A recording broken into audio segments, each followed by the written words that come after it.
कानपुर में पीएम मोदी का पहला रोड शो। गुमटी गुरुद्वारे में मत्था टेका, सीएम योगी भी रहे मौजूद।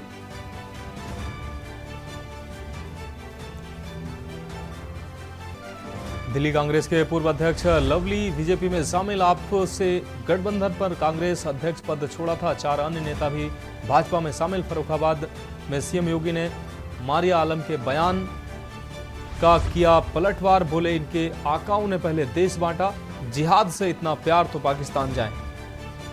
मैनपुर में अखिलेश यादव ने भाजपा पर बोला हमला। बोले ये लोग संविधान बदलना चाहते हैं, भाजपा का हर वादा झूठा।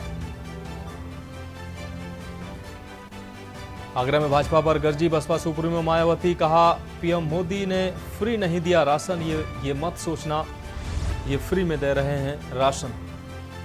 कश्मीर में आतंकी हमला, 5 एयरफोर्स जवान घायल, 2 की हालत गंभीर। पुंछ में सुरक्षा बलों के 2 वाहनों पर फायरिंग। आप देख रहे हैं के न्यूज, खबरों का सारथी। नमस्कार, देश की बात में आपका स्वागत है। मैं हूं मनोज मानस और अब खबरें विस्तार से। गुरुग्राम में लोकसभा चुनाव प्रचार प्रसार तेज होने लगा है। इसी कड़ी में जेजेपी प्रत्याशी राहुल स्थल तक पहुंचे और बीजेपी के गुरुग्राम लोकसभा सांसद रहे राव इंद्रजीत सिंह पर निशाना साधते हुए कहा कि आज विकास की लहरों से गुजरकर लोगों के बीच पहुंचना पड़ रहा है। आज गुरुग्राम की गगनचुंबी इमारतों के इस शहर में ग्रामीण इलाकों और शहर की सड़कों का बुरा हाल है। लोगों को समस्याओं से रोजाना 2-4 होना पड़ रहा है। उन्होंने आरोप लगाया कि वर्तमान सांसद केवल 5 साल में वोट मांगने निकलते हैं, वरना अपने आलीशान महलों में आराम फरमाते रहते हैं।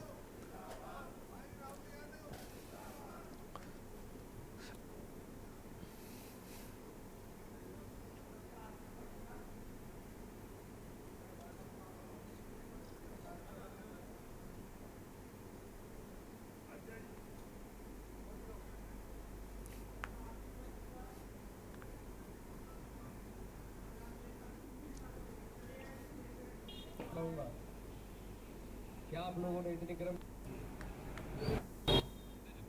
साल से उन्होंने योजनाएं बना रखी हैं, जो उन्होंने घोषणाएं कर रखी हैं। सबसे पहले तो वो है जो एक आम आदमी की मूलभूत सुविधा है, उन्हें वो पहुंचा रही। उसके बाद जिस इंडस्ट्री से मैं आता हूँ, मैं चाहूँगा कि जितना मेरा युवा साथी उन्हें रोजगार मिले। सबसे पहले तो मैं कोशिश करूँगा कि यहाँ पे एक अच्छी फिल्म सिटी इस्टेब्लिश करें, जिससे हमारे भाई बहन बॉम्बे के धक्के ना खाएं, यहीं पे रह के अपने घर वालों का, अपने देश का, अपने क्षेत्र का नाम करें, काम करें। बड़े काम करने वालों से फर्क पड़ता। मेरे सामने चाहे कितने बड़े चेहरे रहे हो, बड़े काम करने वाला अभी तक कोई नहीं। हम यहाँ पे सिर्फ भी देखने को नहीं मिला। तो कहना चाहूँगा कि एक बार क्षेत्र में हमारे सांसद साहब घूम लिए होते तो शायद आज विकास होता। अगर वो विदेश में घूम के आए और वहाँ की कुछ नीतियाँ, वहाँ की कुछ चीज़ें यहाँ पे लाके अपनी जनता के लिए करते, तो आज शायद हम कह पाते गर्व के साथ कि हमें वही दोबारा चाहिए। आज सोना में हमने उद्घाटन किया है और जितना भी हमें प्यार मिल रहा है। अगली खबर हरियाणा के यमुनानगर से है, जहां पर 12वीं कक्षा की परीक्षा के गत दिनों घोषित हुए परिणाम में उत्तीर्ण होने की खुशी में यमुनानगर के प्रताप नगर से सहपाठियों के साथ पश्चिमी यमुना नहर में नहाने गए 2 छात्रों की पानी में डूबने से मौत हो गई। पुलिस ने गोताखोरों की मदद से दोनों छात्रों के शव बरामद कर लिए हैं। मामले में पुलिस जांच कर रही है।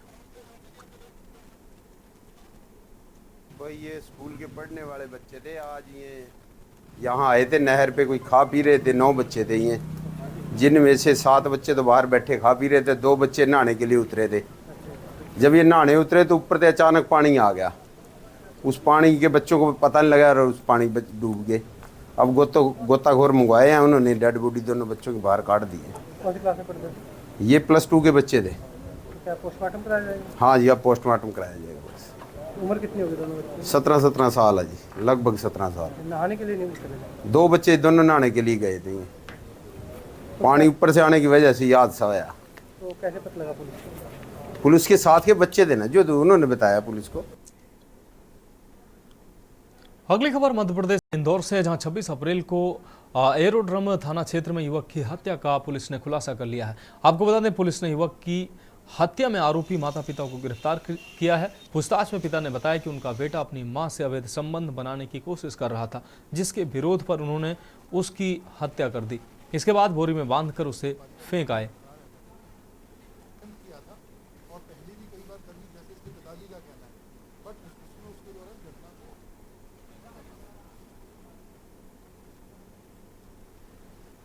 देखिए कि जैसे जैसे कि आप सभी को पता है कि 26 तारीख को जो स्कीम नंबर 155 है, वहाँ पे आइडिया मल्टी के सामने पुलिस को सूचना मिलती है कि एक बोरे से काफ़ी दुर्गंध आ रही है। तो जब पुलिस मौके पे पहुँचती है तो FSL की टीम को बुलाया जाता है। तो उसके पश्चात एक बॉडी मिलती है। बॉडी इस अवस्था में मिलती है कि उसके चेहरे पे कई घाव के निशान होते हैं और उसकी पूरी और उसके हाथ और पाँव को दोनों को बांधा हुआ होता है कोकोनट की रस्सी से। तो चूँकि प्राइमा फेसाई हमको ऐसा प्रतीत हुआ कि यह मर्डर का मामला है, तो हमने तत्काल उसमें अज्ञात में मर्डर कायम किया। तत्पश्चात हमने इस पूरे प्रकरण की विवेचना प्रारंभ की।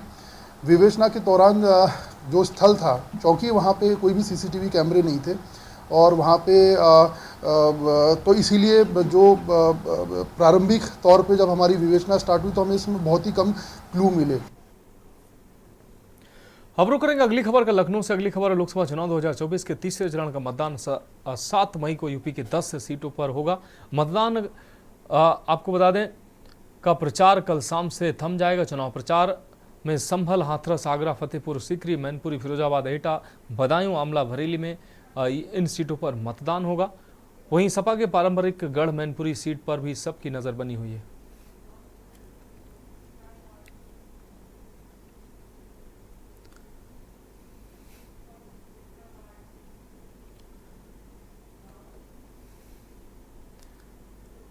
अब रुक करेंगे अगली खबर का। रायबरेली से अगली खबर है। राहुल गांधी के नामांकन पत्र पर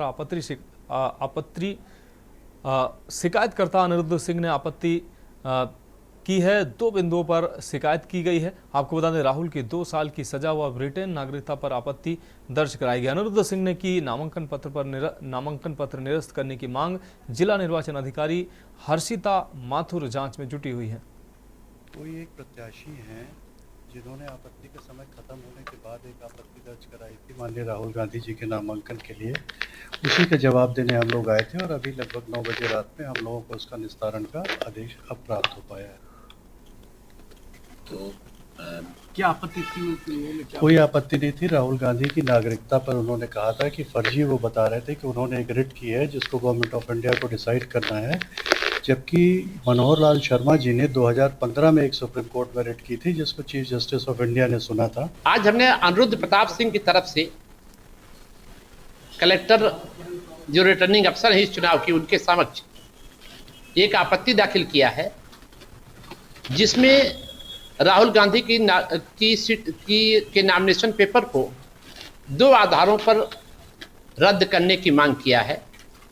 प्रथम आधार यह है कि राहुल गांधी को 2 साल की सजा हुई है और उस नाते संविधान के अनुच्छेद 102 संपठित धारा 83 आदि representation of people act Rahul Gandhi चुनाव लड़ने की अयोग्य है। हमने ये भी कहा है कि यद्यपि राहुल गांधी का कन्विक्शन सुप्रीम कोर्ट ने स्टे किया है, लेकिन उनको अफजल अंसारी जैसा आदेश नहीं दिया है कि वे दोबारा चुनाव लड़ सकते हैं। अफजल अंसारी के मामले में उनको भी सजा हुई थी गैंगस्टर एक्ट में 4 साल की। जब वो सुप्रीम कोर्ट गए तो सुप्रीम कोर्ट ने उनके कन्विक्शन को स्टे किया।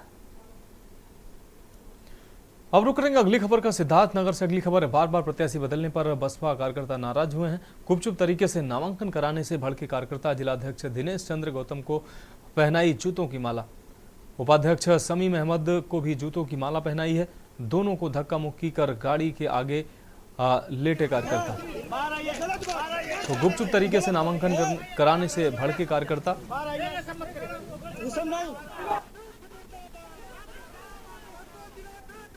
उपाध्यक्ष समीम अहमद को भी जूतों की माला पहनाई है।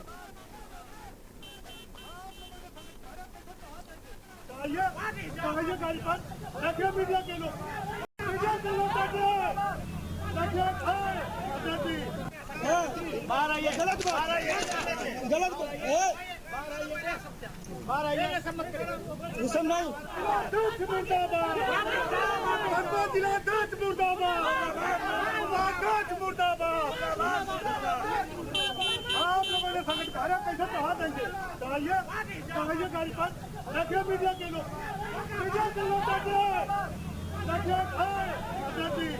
बाहर आइए, गलत बात, गलत बात, बाहर आइए, हुसैन नहीं, दूध मुर्दाबाद, भगवान जिला दूध मुर्दाबाद, दूध मुर्दाबाद, आप लोगों ने संकट भरा, कैसे कहा देंगे? चलाइए गाड़ी पर, रखिए मीडिया के लोग बैठिए। अब बढ़ेंगे अगली खबर की ओर। एटा से अगली खबर है, बीजेपी प्रत्याशी राजवीर सिंह राजू भैया का रोड शो हुआ है। पीएम मोदी सीएम योगी के नारों से गूंजा रोड शो। शिक्षा मंत्री संदीप सिंह व उनकी पत्नी मौजूद रहीं। जिलाध्यक्ष संदीप जैन, सदर विधायक भी मौजूद रहे। एमएलसी आसू यादव सहित अन्य बीजेपी नेता रोड शो में मौजूद रहे। रोड शो में दिखे बुलडोजर पर योगी मोदी की तस्वीरें दिखी। तो एटा से अहम खबर, बीजेपी प्रत्याशी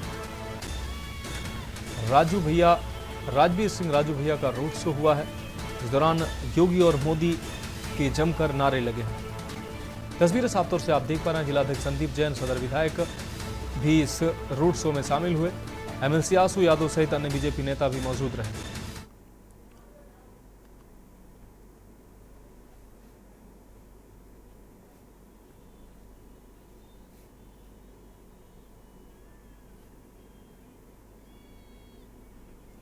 तो तस्वीरें साफ तौर से आप देख पा रहे हैं रोड शो की ये तस्वीरें। राजवीर सिंह राजू भैया की ये रोड शो, जिसमें बड़ी संख्या में कार्यकर्ता शामिल हुए हैं। शिक्षा मंत्री संदीप सिंह व उनकी पत्नी भी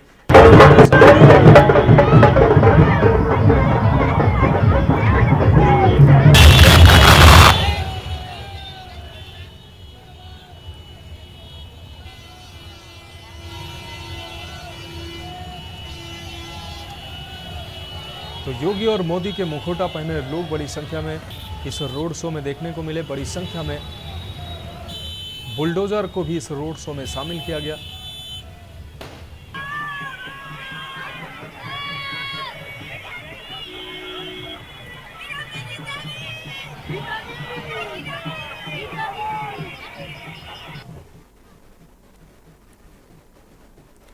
अब बढ़ेंगे अगली खबर की ओर। आगरा से अगली खबर है, जहां लोकसभा चुनाव के तीसरे चरण के लिए बसपा सुप्रीमो मायावती ने चुनावी हुंकार भरी है। उन्होंने बसपा पर हमला करते हुए कहा, आपको बता दें, भाजपा पर हमला करते हुए कहा कि जातिवादी, पूंजीवादी, सांप्रदायिक और दोषपूर्ण नीतियों कथनी और करनी में अंतर की वजह से लगता है कि इस बार भारतीय जनता पार्टी भी केंद्र में नहीं होगी। नाटकबाजी और जुमलेबाजी काम आने वाली नहीं है। जो भी समाज के वायदे किए हैं, हवा हवाई हैं, उनका ज़्यादा समय अपने चहेते पूंजीपतियों को बनाने में गुजरा है। अब ऐसा लगता है कि कांग्रेस पार्टी की तरह बीजेपी को भी ज़्यादातर लोगों ने दूर कर दिया है। केंद्र से जो थोड़ी से खाद्य सामग्री दी जा रही है, उससे किसी का भला होने वाला नहीं है। जो खाद्य सामग्री दी जा रही है, उसके बदले चुनाव में बीजेपी और आरएसएस के लोग कह रहे हैं कि मोदी ने राशन दिया, वो कर्ज है और उसको आपको वोट देकर पूरा करना है। जो राशन बीजेपी दे रही है वो अपने जेब से नहीं दे रही है, जनता के टैक्स से दे रही है। इसलिए बीजेपी और मोदी का कोई एहसान नहीं।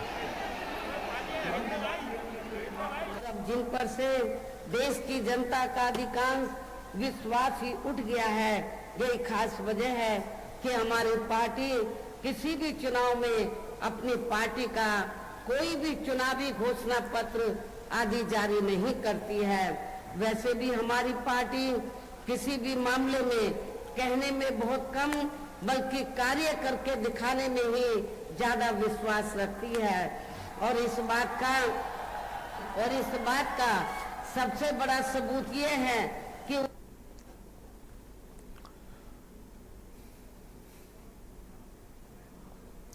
अगली खबर मैनपुरी से, जहां अखिलेश यादव ने कहा कि मैनपुरी शहर में रोड शो नहीं निकाला जा रहा है, बेरोजगारों की बारात यात्रा निकाली जा रही है। भारतीय जनता पार्टी को मैनपुरी में निकाले गए रोड शो में बुलडोजर की नुमाइश नहीं करनी थी। बेरोजगारों को रोजगार देने के लिए कुछ काम करना चाहिए था। बुलडोजर यात्रा के खिलाफ हम रोजगार यात्रा निकाल रहे हैं। बेरोजगार लोगों की बारात यात्रा में हम शामिल होने जा रहे हैं। ऐसे कम होती होगी बारातें, वो बारात है दूसरे तरह की होती होंगी। ये बेरोजगारों की बारात यात्रा है जिसमें मैं शामिल होने जा रहा हूं।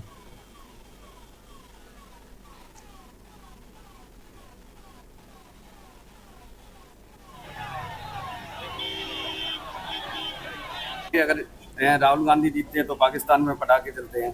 देखिए, हमने आपसे कहा कि हमारे प्रदेश की मुख्यमंत्री सब उल्टा पुल्टा करते हैं, इसलिए उनकी बातें मत सुनो। अध्यक्ष जी, आप कन्नौज से कैंडिडेट है, कन्नौज और मैनपुरी मैनपुरी से कौन ज्यादा मतों से जीतने वाला है? मैं तो कहूंगा कि भाई आप लोग मैनपुरी के वोटर, आप भी जिताना, मैनपुरी भी ज्यादा है, बस हम तो जीत ही रहे हैं मान लो, लेकिन तुम ज्यादा वोट से जिताने हैं। अब रुक करेंगे अगली खबर का। कौशाम्बी लोकसभा चुनाव में आखिरकार निर्दल प्रत्याशी छेदू का पर्चा खारिज हो गया। एक अफसर के ऊपर कार्रवाई करने के बजाय उल्टा प्रत्याशी का ही पर्चा खारिज हो गया है। 2 मई को नामांकन के दौरान निर्दल प्रत्याशी छेदू को सीओ सदर द्वारा धक्का मारकर ये कहते हुए बाहर कर दिया गया कि तेरी औकात कैसे हुई यहाँ आने की, जिसके वीडियो सोशल मीडिया में खूब वायरल हो रहे थे, जिस पर संगठन के लोगों ने इसका विरोध भी जताया था। इसके बाद भी जिम्मेदार अफसर पर कार्रवाई न करते हुए निर्दल प्रत्याशी छेदू का पर्चा निरस्त कर दिया गया, जबकि इससे पहले भी प्रत्याशी 11 चुनाव लड़ चुका है और इसका ये 12वां चुनाव था। पर्चा निरस्त होने के बाद प्रत्याशी का आरोप विनोद सोनकर के नामांकन में आए डिप्टी सीएम केशव प्रसाद मौर्य के ऊपर निर्दल प्रत्याशी छेदू ने आरोप लगाया।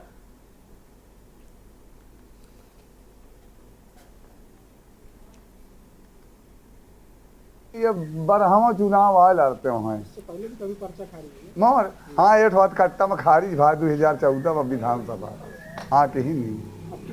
अब अब की जऊन ने कहा छेदू तोर पर्चा जऊन है कमी बेसी है, तो मैं तीसरा ये लोकसभा आए लड़ते हैं तो हमें कमी बेसी कहाँ है? मैं कुल कागज का जानकार हूँ। हाँ कहा दे हाँ हाँ एम जार लागे, निवार लागे, आय लागे, हलफनामा लागे, लूटूज लागे, तेजरी लागे, कलेक्ट्रेट के फार्म लागे, डट्ठो पर प्रस्ताव लागे, आप इंडिया बैंक कापी लागे, शपथ पत्र लागे, आधार लागे, वकील से भराओ, सरकारी वकील से जांच कराओ, कलेक्ट्रेट में दाखिल करो, फिर जांच हो, चुनाव चिन्ह मिले, जर्मन साहब पर्यवेक्षक साहब पूरा दस्ता डीएम में नायती भी आती, collectorate police line SP office करम संघ का वार्ड संघ का लेखपाल विधायक संघ सारी संतलत दिखाओ, मगर कितना उराटे हो आज कौशाम्बी के डीएम का लूट ली लाला। कैसे लूट ली? अब पर्चा खारिज कर दी तो क्या करना, सांसद में वही जाता हूँ।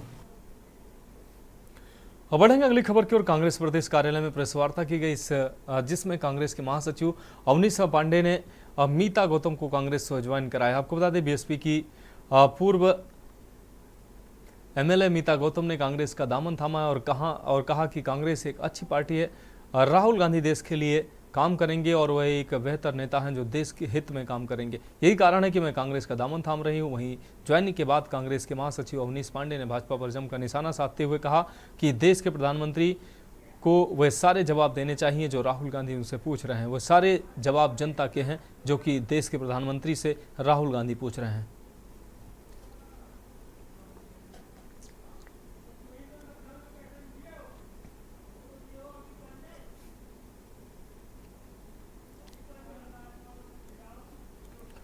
अब रुक करेंगे अगली खबर का। खबर मुरादाबाद से है, जहां संभल से सपा प्रत्याशी जियाउर रहमान वर्क आचार संहिता उल्लंघन की रिपोर्ट दर्ज होने के बाद उन पर रिपोर्ट दर्ज हुई तो वो भड़क गए। उन्होंने कहा कि किसी का जिक्र करना कोई गुनाह है, अगर मैंने कोई गलत अल्फाज कहे होते तो मैं समझता, मैं विपक्ष में हूं इसलिए मेरे ऊपर मुकदमा लिखा जा रहा है। भारतीय जनता पार्टी में बौखलाहट है क्योंकि हमारी सीट अच्छे वोटों से निकल रही है, इस वजह से मेरे ऊपर आचार संहिता के उल्लंघन का मुकदमा दर्ज हुआ है।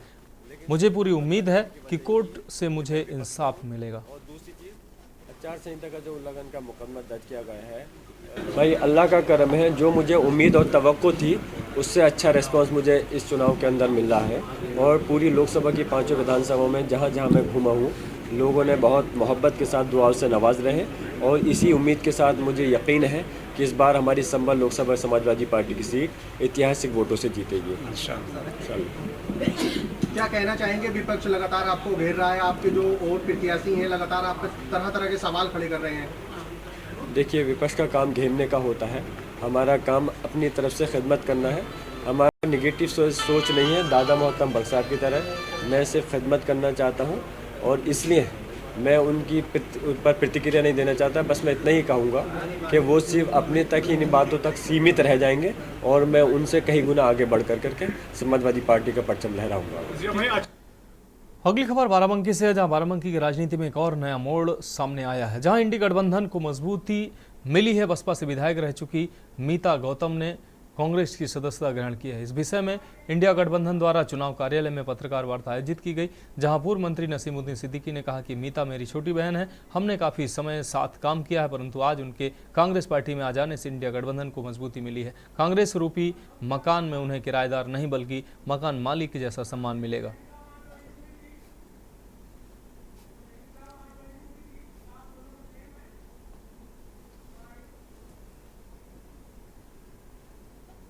करके आप पार्टी में आ गई है या कुछ कारण रहा, वो कारण बताइए। नहीं, ये भी लेके आई हूँ। ये भी सही बात है कि लड़ाई कांग्रेस और भाजपा की है, और इसमें मुझे लगता है कि तरुण जी को जीतना चाहिए। नहीं, इतने साल नहीं, आप कोई वजह नहीं होगी, क्या कोई पीला है, क्यों? एक्चुअली हम लोग इंतजार कर रहे थे कि शायद गठबंधन में वैसे भी आ जाएगी, लेकिन ऐसा नहीं हुआ। हम लोग भी इंतजार कर रहे थे, हमारे सारे कार्यकर्ता भी इंतजार कर रहे थे, क्योंकि उससे जो है पार्टी को मजबूती भी मिलती और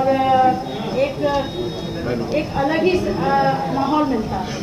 तो बहन जी का भी प्रशासन बहुत अच्छा था, लेकिन इसमें हम लोग चाहते थे कि और 4 चरण लग जाते, लेकिन कुछ भी रीज़न रहे हों, हम इसमें, क्योंकि ये उनका निर्णय है, उसमें मेरा बोलना उचित नहीं है। लेकिन बस ये है कि हम चाहते हैं कि जनता भी यही चाहती थी कि सब लोग जो है गठबंधन के साथ रहें और इसको मजबूत करके संविधान को बचाएं। रुक करेंगे अगली खबर का। गाजीपुर से समाजवादी पार्टी के प्रत्याशी अफजाल अंसारी अपने बयानों को लेकर लगातार सुर्खियों में बने हुए हैं। अब उन्होंने बीजेपी पर जमकर हमला बोलते हुए देश के गृह मंत्री अमित शाह पर सीधा निशाना साधा है। वो यही नहीं रुके, बल्कि उन्होंने उत्तर प्रदेश के मुख्यमंत्री योगी आदित्यनाथ को सबसे बड़ा माफिया तक कह दिया, जबकि देश में ऐसा माहौल चल रहा है कि विपक्ष के नेताओं को जेल में डाला जा रहा है। झारखंड और दिल्ली के मुख्यमंत्री जेल में हैं। और दिल्ली का मुख्यमंत्री अरविंद केजरीवाल, डिप्टी सीएम के दिल्ली का डिप्टी सीएम मनीष सिसोदिया, और न जाने कितने बेगुनाह लोगों को कसूर विरोध करने का, कसूर इनका पोल खोलने का, बस हमरो खातिर होता जितना कुछ खबर मिला कि ना तुम 5 वर्ष से डबल इंजन का सरकार हमार खातिर कर दिया। इन्होंने स्कूल गिराया, अस्पताल गिराया, घर गिराया। कोई काम किया हो तो बताओ गाजीपुर। अब रुक करेंगे अगली खबर का। गाजीपुर से अगली खबर, जम्मू कश्मीर के एलजी मनोज सिन्हा का 2 दिवसीय दौरा। भीमराव अंबेडकर इंटर कॉलेज में संगोष्ठी को उन्होंने संबोधित किया। गोपीनाथ पीजी कॉलेज में भी संगोष्ठी को संबोधित किया। शास्त्री नगर कॉलोनी स्थित अपने आवास पर रात्रि विश्राम करेंगे। 5 मई को भी कई कार्यक्रमों में शिरकत करेंगे मनोज सिन्हा।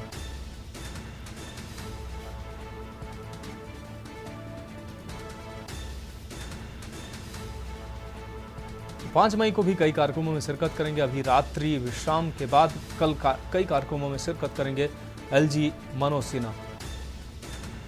भीमराव अंबेडकर इंटर कॉलेज में संगोष्ठी को उन्होंने संबोधित किया। गोपीनाथ पीजी कॉलेज में भी संगोष्ठी को संबोधित किया। आज रात्रि विश्राम करेंगे। जम्मू कश्मीर के एलजी मनोज सिन्हा का ये दौरा। भीमराव अंबेडकर इंटर कॉलेज में संगोष्ठी को संबोधित किया।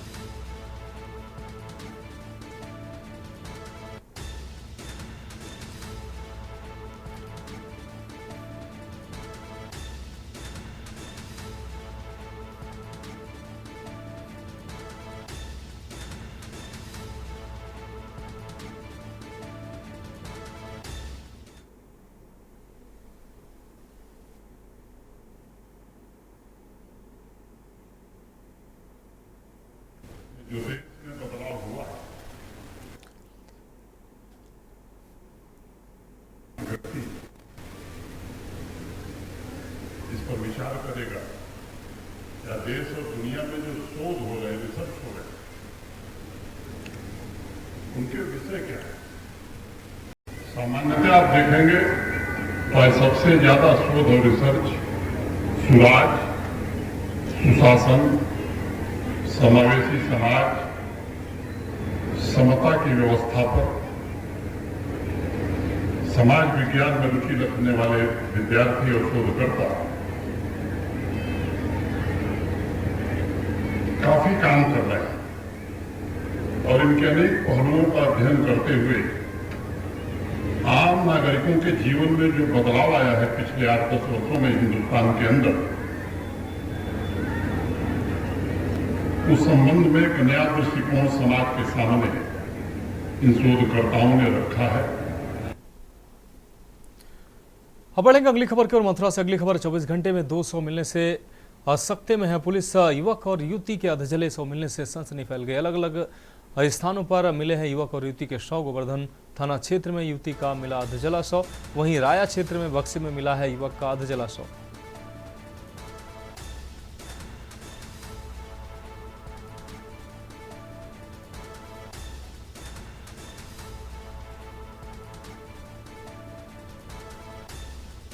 चौबीस घंटे में 200 मिलने से पुलिस सकते में है।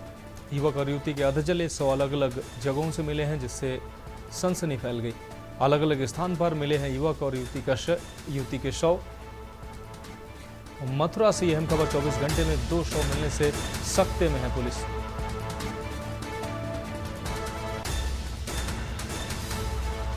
अलग अलग स्थान पर मिले हैं युवक और युवती के शव।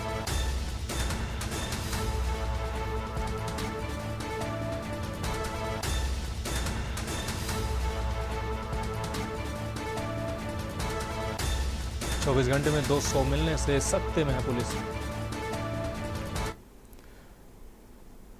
अगली अहम खबर लखनऊ से, जहां इलाज में लापरवाही पर डिप्टी सीएम का एक्शन देखने को मिला है। वायरल वीडियो को ब्रजेश पाठक ने संज्ञान लिया है। वायरल वीडियो के आधार पर डिप्टी सीएम ने संज्ञान लिया है। बलरामपुर अस्पताल की 5 स्टाफ नर्सों पर कार्रवाई हुई है। मामले की जांच को लेकर 4 सदस्यीय टीम गठित की गई है। सीएमएस की अध्यक्षता में ये कमेटी जांच करेगी।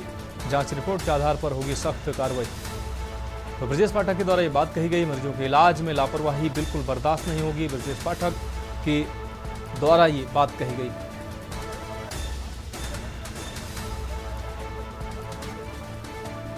तो मरीजों के इलाज में लापरवाही बिल्कुल बर्दाश्त नहीं होगी, पाठक के द्वारा ये बात कही गई है। वायरल वीडियो का ब्रजेश पाठक ने संज्ञान लिया।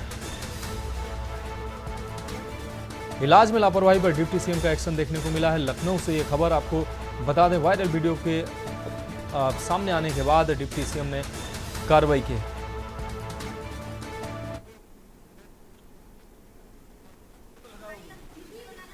नहीं, वीडियो नहीं बंद करेंगे, नहीं बंद करेंगे। आप निकालिए, मत निकालिए, हमको क्या करना है? आप ना निकालिए, हम बंद कर दिए। वहाँ तो हम बंद किए, दवा लगा हुआ, हमने निकालिए। आप बनाइए, जिसको निकालिए बनाइए। आप पूरा बाकायदा डेट तक देखिए। इसमें साला एक्सपायरी मतलब कोई वो नहीं है यहाँ पे अस्पताल में। अब रुक करेंगे अगली खबर का। बुलंदशहर से अगली खबर है, जहां मेरठ की एएनटीएफ की टीम ने छापा मारा है। दो ड्रग तस्करों को गिरफ्तार किया, जबकि 3 फरार हुए हैं। छापे में 4.25 करोड़ का डोडा पोस्ता पकड़ा गया है। झारखंड से तस्करी करके लाया गया था ये डोडा पोस्ता। कोड से दिल्ली एनसीआर में कर रहे थे सप्लाई। 153 बोरों में 1711 किलो डोडा पोस्त बरामद हुआ है। 3 मोबाइल और एक्सन टैक्सी भी जब्त की गई है। तो मेरठ की एएनटीएफ की टीम ने छापेमारी की है। बुलंदशहर से खबर आपको दिखा रहे हैं। 2 ड्रग्स तस्करों को भी गिरफ्तार किया गया। इस दौरान 3 तस्कर भागने में कामयाब रहे। छापे में 4.25 करोड़ का डोडा पोस्त पकड़ा गया है। झारखंड से तस्करी करके लाया गया था ये डोडा पोस्त और काकोड़ से दिल्ली एनसीआर में ले जाया जा रहा था।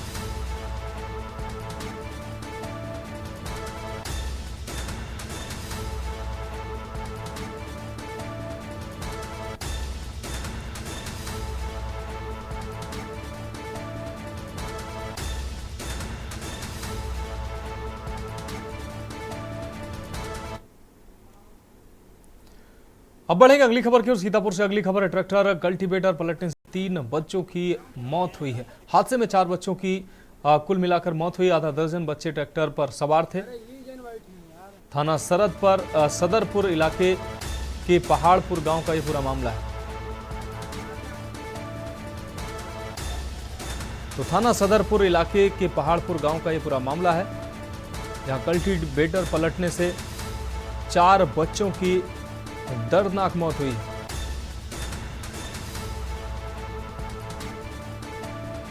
तो आधा दर्जन बच्चे घायल हुए हैं। आपको बता दें थाना सदरपुर इलाके के पहाड़पुर गांव का यह पूरा मामला है, जहां कल्टीवेटर पर आधा दर्जन बच्चे सवार थे, जिसके पलटने से 3 बच्चों की मौत हुई है, जबकि 3 बच्चे गंभीर रूप से घायल हुए हैं। आधा दर्जन बच्चे इस ट्रैक्टर पर सवार थे। कल्टीवेटर पलटने से आधा दर्जन सवार बच्चों में से 3 बच्चों की मौके पर ही मौत हुई, जबकि 3 बच्चे गंभीर रूप से घायल हुए हैं।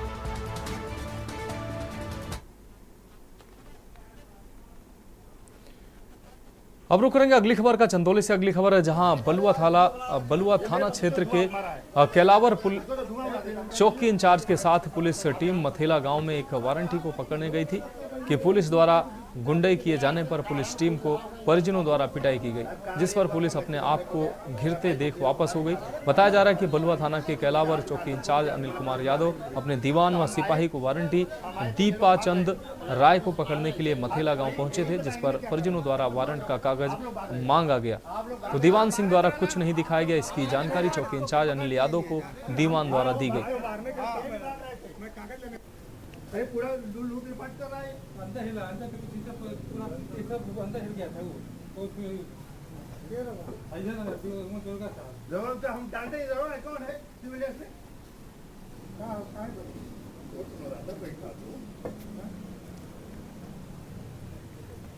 कुछ हम अंदर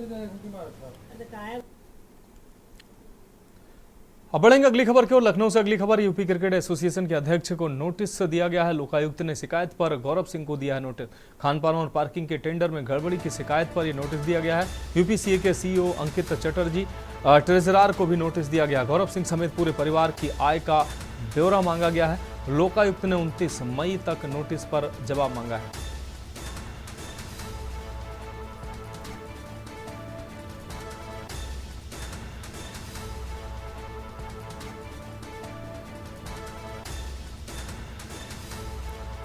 तो यूपी क्रिकेट एसोसिएशन लोकायुक्त ने शिकायत पर गौरव सिंह। अगली खबर कानपुर से, जहां चंद्रा क्रिकेट एकेडमी द्वारा आयोजित चंद्रा प्रीमियर लीग सीपीएल 2.0 में 8वां match Kashi Lions versus Deoria Dhaneshwari के बीच खेला गया। पूल बी का दूसरे मुकाबले में टॉस जीतकर पहले बल्लेबाजी करते हुए देवरिया धनेश्वरी की टीम 154 रनों का स्कोर खड़ा कर सकी। देवरिया धनेश्वरी की टीम की तरफ से अफरोज अंसारी ने 61 बॉल पर 37 रन बनाए, वहीं आयान रैनी ने 21 बॉल पर 25 रन बनाए। काशी लायंस से देवांग पाल व अब्बास अली को 2-2 विकेट मिले। लक्ष्य का पीछा करने उतरी काशी लायंस की टीम रेहान आलम ने शानदार 85 रन व पवन मिश्रा के जुझारू पारी 22 रन के बदौलत 27.5 ओवर में लक्ष्य को प्राप्त कर लिया। देवरिया धनेश्वरी के अमितेश मिश्रा को 2 विकेट मिले। इस प्रकार से आज अपने पहले ही मुकाबले में काशी लायंस ने शानदार जीत के साथ आगाज किया। शानदार खेल का प्रदर्शन कर अपनी टीम को जीत दिलाने वाले रेहान आलम आज के मैच के मैन ऑफ द मैच चुने गए। वहीं फाइटर ऑफ द मैच का पुरस्कार अमितेश मिश्रा को मिला। आज के मैच के मुख्य अतिथि के रूप में आशीष मल्होत्रा रहे व विशिष्ट अतिथि के रूप में उप प्रबंधक बीपीएमजी इंटर कॉलेज के हनुमंत राय द्विवेदी जी रहे। जिन्होंने खिलाड़ियों को पुरस्कार देकर उनको प्रोत्साहित किया। के न्यूज़ इस लीग में मीडिया पार्टनर है।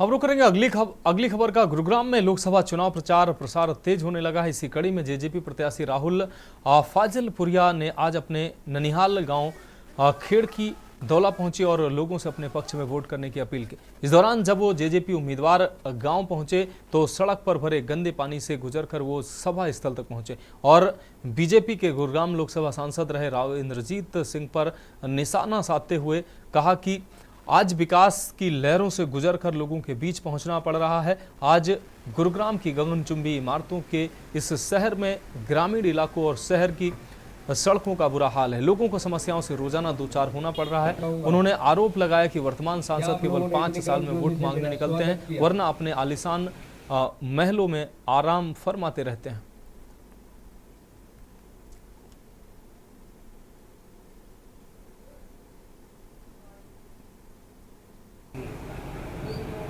मुद्दे जो पिछले 20 साल से उन्होंने योजनाएं बना रखी हैं, जो उन्होंने घोषणाएं कर रखी हैं, सबसे पहले तो वो है जो एक आम आदमी की मूलभूत सुविधाएं उन्हें वो पहुँचा रही। उसके बाद जिस इंडस्ट्री से मैं आता हूँ, मैं चाहूँगा कि जितना मेरा युवा साथी ने रोज़गार मिले। सबसे पहले तो मैं कोशिश करूँगा कि यहाँ पे एक अच्छी फिल्म सिटी इस्टेब्लिश करें, जिससे हमारे भाई बहन बॉम्बे के धक्के ना खाएँ, यहीं पर रह के अपने घर वालों का, अपने देश का, अपने क्षेत्र का नाम करें, काम करें। बड़े काम करने वालों से फर्क पड़े।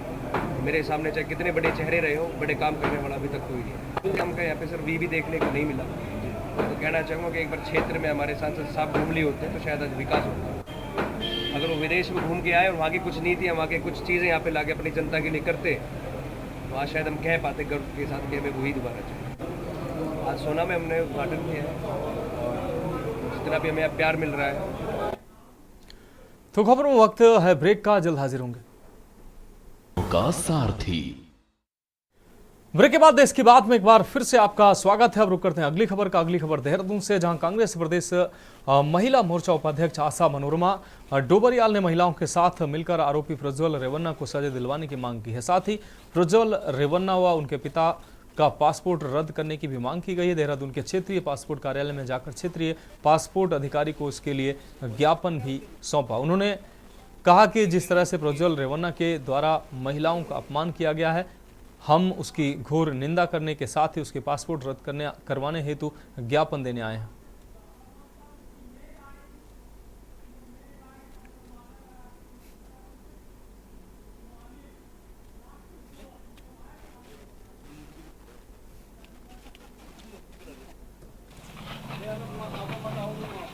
देखिए, ये प्रतिवेदन माननीय विदेश मंत्री महोदय को संबोधित है और तत्काल इसको मैं संबोधित माननीय को अग्रेसित कर दूंगा। जो भी अपेक्षित कार्रवाई उनके स्तर से बनती है नियमानुसार। देखिए, आप लोग बहुत अच्छे से जानते होंगे कि किस तरीके से हमारे देश में महिलाओं का अपमान हुआ है। आप बहुत अच्छे से देख सकते हैं कि 3000 महिलाएं कम नहीं होती। 3000 महिलाएं में नाबालिग बच्ची भी हैं। जिस तरीके से प्रज्वल जी कहते थे कि मैं कांग्रेस में बीजेपी का परिवार हूं, मैं मोदी जी का परिवार हूं कहते थे, उन्होंने महिलाओं की बिल्कुल इज्जत को तार किया है और रेप का मामला सामने आया है। आज इसी को लेकर हम लोग यहाँ पे पासपोर्ट ऑफिस आए हैं, विदेश मंत्रालय को ज्ञापन भेजा है हमने आज। और अब रुक करेंगे अगली खबर का। देहरादून शहर में स्थानीय डेयरी विक्रेताओं द्वारा गंदगी फैलाए जाने की शिकायतों को पर नगर निगम एक्शन मोड में नजर आ रहा है, जिसके चलते मुख्य नगर स्वास्थ्य अधिकारी डॉक्टर अविनाश खन्ना ने अपनी टीम के साथ देहरादून की 16 डेयरी स्थलों का औचक निरीक्षण कर कार्रवाई करते हुए कुल 79,000 रुपये का चालान किया है। इस बात पर डॉक्टर अविनाश खन्ना ने कहा कि डेयरी मालिकों द्वारा उनके पशुओं के मल मूत्रों को नालियों में बहाने की शिकायतें लगातार जनता से मिल रही थी।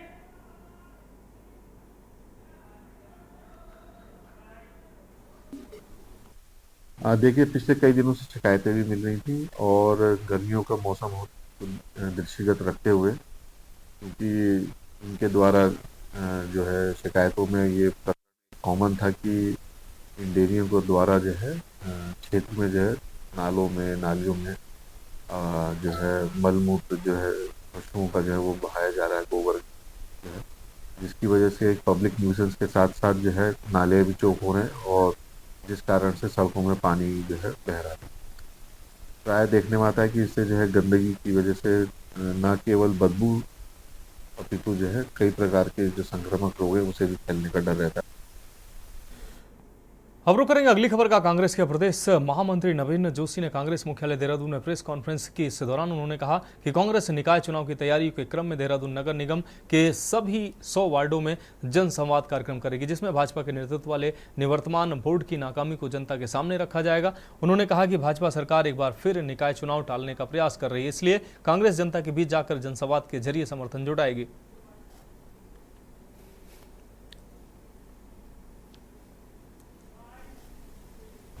नगर निकाय के चुनाव ये निर्णय लिया है कि हम जन संवाद कार्यक्रम के द्वारा जन समर्थन जुटाएंगे। स्मार्ट सिटी बनाने के नाम पर करोड़ों रुपए की बंदरबाट की गई, तो करोड़ों रुपए का भ्रष्टाचार हुआ है। उसकी मैंने अभी फोटो आप लोगों को दिखाई। देहरादून के अंदर जो LIC की बिल्डिंग है जर्जर हालत में है, उस पे LIC ने बोर्ड चस्पा किए हैं कि ये बिल्डिंग गिरने वाली है, गिरासू भवन है। बावजूद इसके मुख्यमंत्री जी ने यहाँ पे इन्वेस्टर समिट किया और करोड़ों रुपए उस बिल्डिंग में लगा दिए गए। जो बिल्डिंग टूटने वाली है उसका जनता को कोई फायदा होने वाला नहीं है।